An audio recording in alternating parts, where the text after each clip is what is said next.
Olá pessoal, aqui de volta.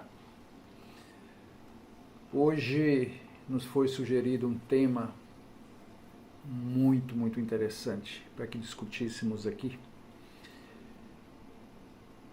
Façam, portanto, que nem o Ricelli. Ricelli é um aluno espetacular, gosto muito de conversar com ele.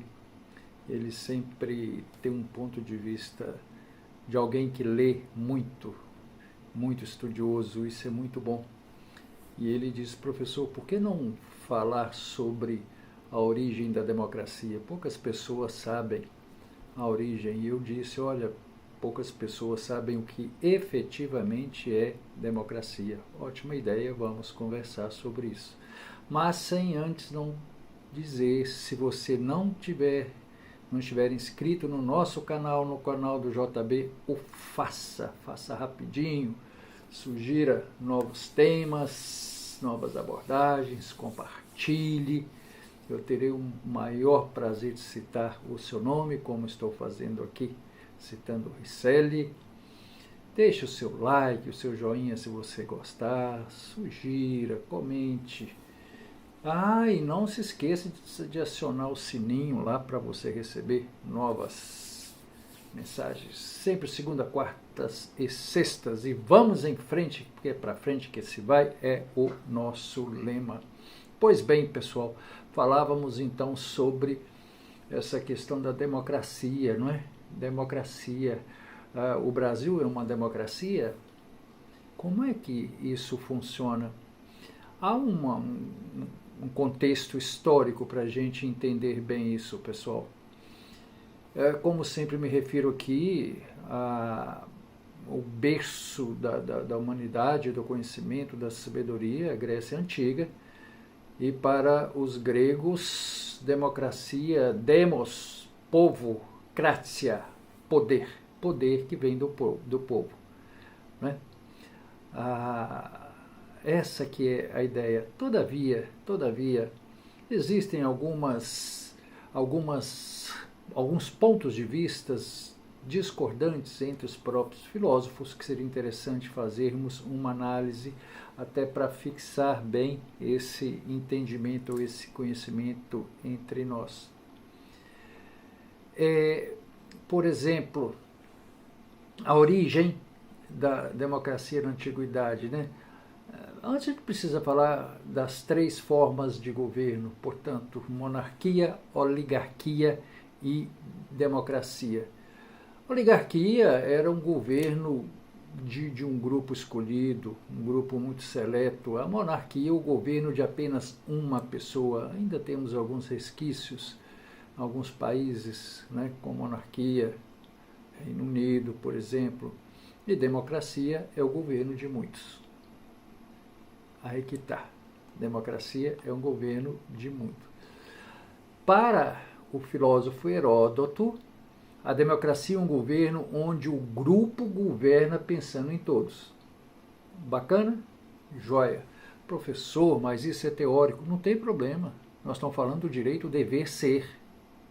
É teórico mesmo. Precisamos entender dessa maneira para podermos contextualizar, situar o que acontece no mundo de hoje. E esse termo democracia, demos mais kratia, surge em Atenas. Platão, quando ele escreve em sua obra A República, ele vai dizer o seguinte: democracia não é uma boa forma de governo, não é ruim esse negócio. Olha que genialidade, porque ele diz isso. Ele cita dois exemplos que eu me permito ler para vocês. É um exemplo que ele sempre usava. Falava assim: quem quer comprar um cavalo chama todo mundo que conhece e faz uma votação para saber qual cavalo deve se comprar, ou consulta-se um especialista em cavalo? O outro exemplo dele: se a pessoa deseja resolver um problema de saúde, consultará um médico ou fará uma votação de qual é o tratamento? Ele é bastante incisivo nisso. Há uma razão, né? Ele tem razão para isso. Então ele dizia o seguinte, é uma espécie de meio termo. Ele não concorda muito com isso. Mas olha, foi a democracia. E por quê, pessoal? Ele tinha uma razão muito forte, muito forte, isso que eu estava me esquecendo. Quem foi que matou Sócrates? Foi a democracia. Por quê? Porque naquela época os juízes, os julgadores, eram escolhidos de forma eletiva. Eram eleitos. Então, quem matou Sócrates foi, olha que interessante, um movimento democrático. Isso, pessoal, lá no início do século V a.C. Para Platão, os principais problemas da democracia, ele, na verdade, ele elenca 3 problemas: lentidão no processo político, as tomadas de decisões são muito vagarosas, confusão dos cargos e processos, nós conhecemos essa história, não é? Porque há uma disputa de vaidade, de poderes, não poder estatal, mas poder de pessoas investidas nesses cargos, a possibilidade de pessoas incompetentes assumirem cargos, não é? Os apadrinhados. Então observem, Platão aqui está absolutamente correto, é um pensamento coerente para com o mundo de hoje. Aristóteles, por sua vez, falava o seguinte, olha, Platão tem razão, sim, em parte, somente em parte. E falava, além de ser governo de muitos, é governo dos pobres, daqueles que precisam de um maior amparo do poder estatal. Olha só que interessante. Mas ele, para equilibrar, dizia o seguinte, olha, essas formas de governo não são absolutamente nem boas nem más, não são absolutamente boas ou ruins, não é? E pessoal, vem então o iluminismo com uma nova visão. Observem que essas coisas a gente precisa analisar num contexto. Por exemplo, Montesquieu,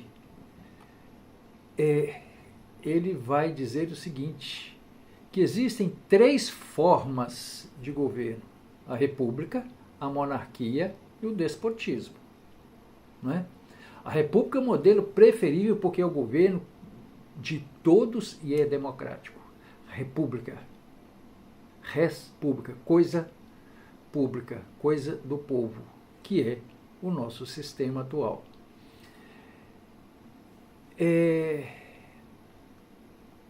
E o Montesquieu, ele traz uma coisa interessantíssima, que é o seguinte,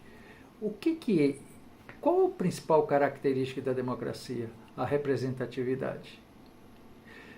Quando eu falo para o pessoal, olha, gente, nós damos um cheque em branco para as pessoas legislarem, executarem em nosso nome. Através de quê? Da eleição. Quando nós votamos lá nos nossos candidatos. E é do Montesquieu ele é muito contundente dizendo o seguinte, mas espera aí, o Estado precisa ser dividido. Para ser democracia, para que tenha um poder, vamos dividir esse negócio, vamos fatiar. E é dele a ideia é o seguinte, que cada um dos poderes tem suas funções específicas, que é a realidade hoje. O poder legislativo para criar as leis, o judiciário para julgar o cumprimento dessas leis e o executivo, né, para executar os projetos de governo. Para quê? Para atender ao bem comum da sociedade. Pois bem, Hobbes e Rousseau, por exemplo, defendem a ideia que o povo é soberano. O povo é soberano. Na sua obra Contrato Social, Rousseau fala exatamente isso. A abordagem dele é essa, é o povo que é soberano. Isso, o que vem, eu não sei se é a melhor expressão essa que eu vou usar, mas o que vem validar tudo isso? Foi a independência dos Estados Unidos, né? Que estabeleceu um governo republicano e federalista. Esse foi o marco inicial para o mundo inteiro, porque estabeleceu as principais linhas democráticas modernas, né? Das democracias modernas. Quais são as características de um governo democrático? A soberania reside no povo, a democracia é representativa, os direitos individuais são levados em consideração, são preservados, o voto para eleger representantes e separação dos três poderes. Não é? Podemos dizer também, há uma classificação muito interessante, eu particularmente gosto muito, os tipos de governos democráticos. A democracia representativa, que é o nosso caso, né, em que colocamos pessoas para nos representar. A social-democracia, que é uma tendência mais de esquerda, mas que tende a mexer com essa coisa do capitalismo, etc., etc., e a democracia liberal. Alguns vão dizer democracia neoliberal. Quer dizer, essa preceitua aquela ideia de um Estado mínimo, sobretudo na economia. Joia. E a democracia no Brasil? Bom, a nossa Constituição, pessoal, de 1824, foi a primeira Constituição. Lá já consagrava a questão da democracia representativa e dizia o seguinte: a garantia, lá preceituava a garantia de direitos para indivíduos, a existência de uma Constituição, isso que efetivamente define o Estado, o voto em política representante do interesse do povo, a partição dos poderes. Na Constituição atual consta que todo poder emana do povo. Essa coisa lá dos filósofos gregos. Todo poder emana do povo, que exerce por meio de representantes eleitos ou diretamente nos termos desta Constituição. E ali todo aquele,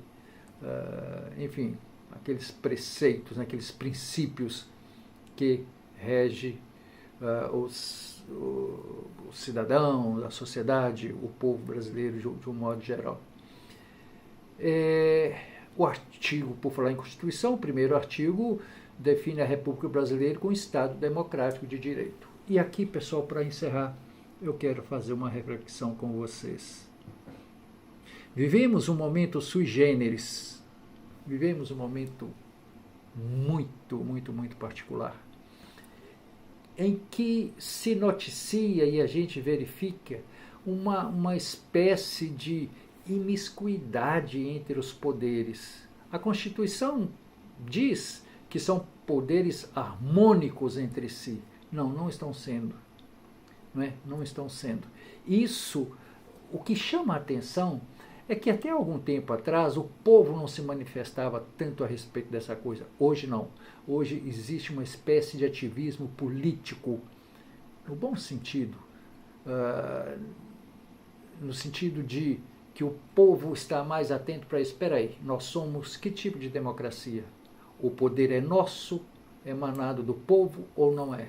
A Constituição, ela está correta, está mentindo, ou as pessoas que executam, ou que deveriam pelo menos ser guardiães da Constituição, não conseguem entender dessa forma? A nossa Constituição está sendo rasgada? Se sim, o Estado democrático de direito não corre um certo risco? Eu não tenho resposta. Alguns autores vão chamar isso de crise de democracia no Brasil. Vamos pensar. Participe com a gente. Obrigado.